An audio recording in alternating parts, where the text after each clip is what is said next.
আইপিএলে রাহুলদের দুঃসময়, দিল্লির কাছে হেরে কার্যত বিদায় লখনৌ।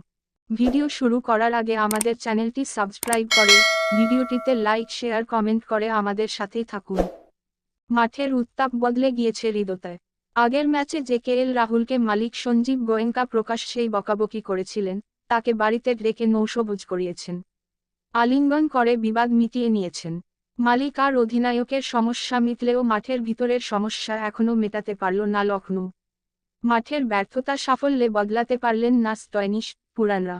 মঙ্গল রাতে দিল্লির কাছে ১৯ রানে হেরে আইপিএল থেকে বিদায় কার্যত নিশ্চিত করে ফেলল তারা। দিল্লি এদিন ১৪ পয়েন্টে পৌঁছল বটে, কিন্তু তাদেরও নেট রান রেটের যা অবস্থা তাতে বিদায় নিশ্চিত। ভারতীয় দলের কোচ হওয়ার দৌড়ে গৌতম গম্ভীর। গৌতম গম্ভীর প্রাক্তন ভারতীয় ওপেনার, আইপিএলে সফল অধিনায়ক, অধুনা কলকাতা নাইট রাইডার্স মেন্টর।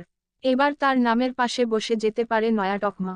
ভারতীয় দলের হেড স্যার সূত্রের দাবি, রোহিত বিরাটদের কোচ হওয়ার দৌড়ে পুরোদস্তুর ঢুকে পড়েছেন ৪২ বছরের গম্ভীর। গম্ভীরের ক্রিকেটীয় বুদ্ধি প্রশ্নাতীত, কোচিংয়ের অভিজ্ঞতা না থাকলেও মেন্টর হিসাবে তিনি যথেষ্ট সফল। গত ২ মরশুম মেন্টর হিসাবে লখনৌ সুপার জায়ান্টসকে আইপিএলের প্লে অফে তুলেছেন।